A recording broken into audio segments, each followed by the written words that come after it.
రాయలసీమ నుంచి పోరాడినటువంటి మొట్టమొదటి పోరాట యోగిని ఉద్యమాలు ఎంతో మంది స్వతంత్రోద్యమంలో ఉన్నా ఎక్కడ భయపడకుండా ఉయ్యాలవాడ నరసింహారెడ్డి యొక్క సైన్యాధ్యక్షుడిగా ఉయ్యాలవాడ నరసింహారెడ్డి కన్నా ఎక్కువ యుద్ధాల్లో పాల్గొనేటువంటి పోరాట యోధుడు వడ్డే ఓబన్న గారు. చరిత్రలో ఎంతో మందికి అవకాశాలు ఉంటాయి, కానీ మన వర్గాల నుంచి చరిత్రలో ఉన్నటువంటి చరిత్రకారుల యొక్క భవిష్యత్తుని, వాళ్ళ యొక్క చరిత్రని భావితరాలకు తెలియజెప్పాల్సినటువంటి బాధ్యత ఆ వర్గాల నుంచి వచ్చినటువంటి మనందరి మీద ఉంది. చరిత్రలో ఎంతో మంది ఉండొచ్చు, కానీ బడుగు బలహీన వర్గాల నుంచి తక్కువ మంది ఉంటారు. వాళ్ళల్లో రాయలసీమ ప్రాంతం నుంచి మొట్టమొదటి వ్యక్తి వడ్డే ఓబన్న గారు.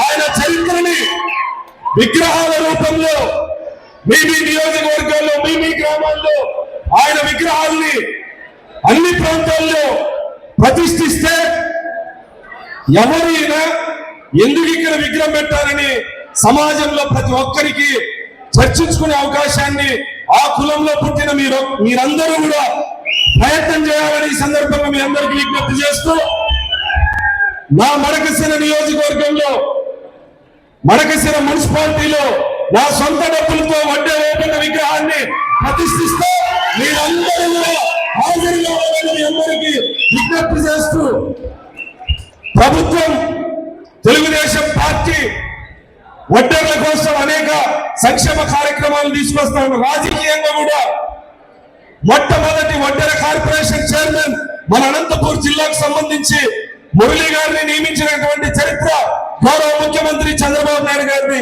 ఇప్పుడు గుంటూరు జిల్లాకు సంబంధించినటువంటి సోదరుణ్ణి చైర్మన్ గా నియమించడం, మన జిల్లాలో గ్రంథాలయ చైర్మన్, అదేవిధంగా సత్యసాయి జిల్లా ప్రధాన కార్యదర్శిగా వడ్డెర కులస్తులకి ప్రాధాన్యత కల్పించిన ఘనత గౌరవ ముఖ్యమంత్రి చంద్రబాబు నాయుడు గారికి దక్కుతుంది.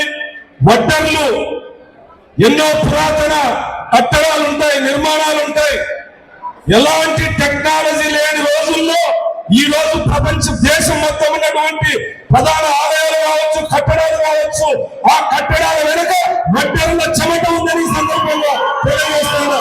శ్రామికులు, శ్రమజీవులు, కష్టజీవులు, కష్టాన్ని నమ్ముకొని బ్రతికేటువంటి వడ్డెరులు విద్య, ఉద్యోగ, ఆర్థిక, సామాజిక, రాజకీయ రంగంలో ముందుకు సందర్భంగా విజ్ఞప్తి చేస్తూ ముగిస్తున్నా.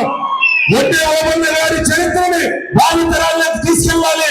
గౌరవ విద్యాశాఖ మంత్రి లోకేష్ గారికి కూడా ఆయన జీవిత చరిత్రని పాఠ్య పుస్తకాల్లో పెట్టాలని చెప్పేసి మంత్రి గారి గౌరవ విద్యాశాఖ